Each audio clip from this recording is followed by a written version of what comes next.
سوال یہ پیدا ہوتا ہے کہ اللہ کے حبیب صلی اللہ علیہ وسلم نے ایک مومن کو جو قرآن کریم کی تلاوت کرتا ہے اس کی مثال آپ صلی اللہ علیہ وسلم نے اترجہ پھل، جسے ہم سنترا کہہ سکتے ہیں، نارنگی کہہ سکتے ہیں، یا کچھ اور بھی کہہ سکتے ہیں جنہوں نے اس کو دیکھا ہے، اس سے کیوں دی ہے؟ آپ نے کیوں اس کو تشبیہ دی ہے؟ یہ ایک بہت اہم سوال ہے۔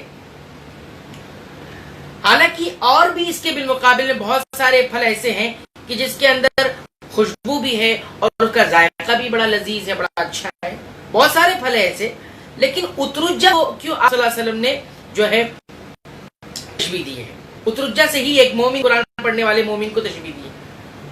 تو آئیے اس سوال پر ہم غور کرتے ہیں، اس کو سمجھنے کی کوشش کرتے ہیں۔ حافظ ابن حجر رحمہ اللہ صحیح بخاری کی جو شرح ہے اس کے اندر لکھتے ہیں کہ یہ بات کہی گئی ہے کہ حکمت کیا ہے آخر اترجہ سے اللہ کے حبیب صلی اللہ علیہ وسلم نے ایک مومن کو کی مثال بیان کی ہے۔ حالانکہ اس کے علاوہ بھی بہت سارے جو ہے پھل ہے کہ جس کا ذائقہ اور خوشبو دونوں لذیذ ہے، دونوں مطلب اچھے ہیں، بھلے ہیں۔ جیسے سیب ہے، اس کی خوشبو بھی اچھی لگتی ہے، کھانے میں یہ لذیذ بھی ہوتا ہے، میٹھا بھی ہوتا ہے۔ تو جواب اس کا یہ دیا گیا ہے کیونکہ یہ جو پھل ہے اس کا جو چھلکا ہوتا ہے، یہ اس کے چھلکے سے علاج بھی کیا جاتا ہے، دوا بھی بنائی جاتی ہے، اور اس کی خاصیت بڑی جو ہے خوشگوار ہوتی ہے۔ اس کی خاصیت جو ہے، یہ خاصیت اس کی بڑی خوشگوار ہوتی ہے۔ ایک تو یہ چیز بیان کی گئی۔ دوسری یہ چیز کہ یہ جو اترجہ ہوتا ہے، اس کا جو بیج ہوتا ہے، اس کے بیج سے تیل نکالا جاتا ہے، اور اس تیل کے الگ بہت سارے فوائد ہیں۔ اب دیکھیں نبی کریم صلی اللہ علیہ وسلم کس انداز میں مومن کی جو پرسنالٹی ہے جب قرآن سے کنیکٹ ہو جاتی ہے تو کیا اس کے اثرات ہوتے ہیں، کیا اس کے فوائد سوسائٹی کو، سماج کو، معاشرے کو، قوم و ملت کو ملے، وہ بیان کیا جائے۔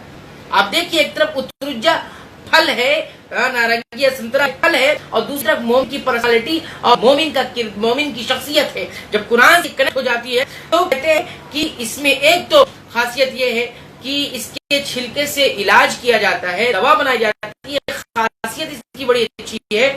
ساتھ ہی ساتھ اس کا جو بیج ہوتا ہے، اس بیج سے جو ہے تیل نکالا جاتا ہے، اور اس تیل کے بہت الگ بہت سارے فوائد ہیں۔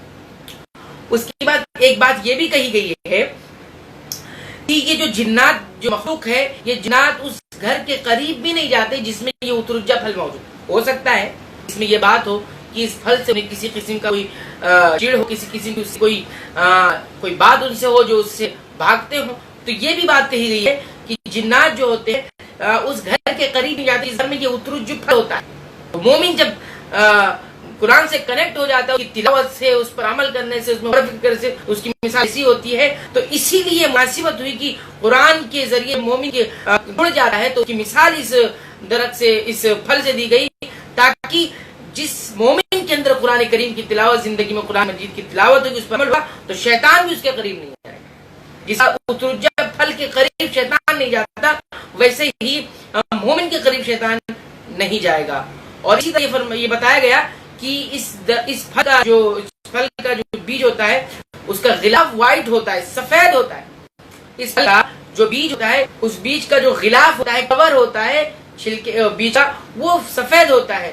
تو مومن کا قلب بھی اسی طرح ہونا چاہیے، سفید ہونا چاہیے، مومن اندر سے وائٹ ہونا چاہیے، پیور ہونا چاہیے۔ اور اسی طرح اس پھل کے اندر اور بھی بہت ساری خصوصیات ہیں، جیسے کہ اس کا جو ہے حجم جو ہے تھوڑا بڑا ہوتا ہے اور دیکھنے میں بڑا خوبصورت لگتا ہے۔ آپ اسے دیکھ سکتے ہیں کتنا خوبصورت معلوم ہوتا ہے۔ اسی طرح اس کا رنگ بھی بڑا اچھا ہے، بڑا خوبصورت کلر ہوتا ہے، اور بہت ملائم ہوتا ہے، چھونے میں بہت ملائم ہوتا ہے، بہت نرم ہوتا ہے، اور اسی طرح کھانے میں بڑا لذیذ بھی ہوتا ہے۔ اور اسی طرح یہ جو ہے معدے کے لیے فائدہ مند بھی ہوتا ہے۔ اسی طرح جو ہے جلدی ہضم بھی ہو جاتا ہے، عمدہ طور پہ ہضم بھی ہو جاتا ہے، اور بھی بہت سارے اس کے فوائد ہیں۔ آپ جا کے پڑھ سکتے ہیں طب کی کتابوں میں، اور آپ جا کے دیکھ بھی سکتے ہیں اس کے بارے میں کہ کیا یہ پھل۔ بہرحال یہ جو تشبیہ خاص طور پر اللہ کے حبیب صلی اللہ علیہ وسلم نے ایک مومن کی شخصیت کو دی ہے کہ اگر وہ قرآن سے بھی جڑ جاتا ہے تو کس طرح سے اس کی شخصیت نکل کر سامنے آتی ہے، یہ پہلی چیز معلوم ہوئی ہے۔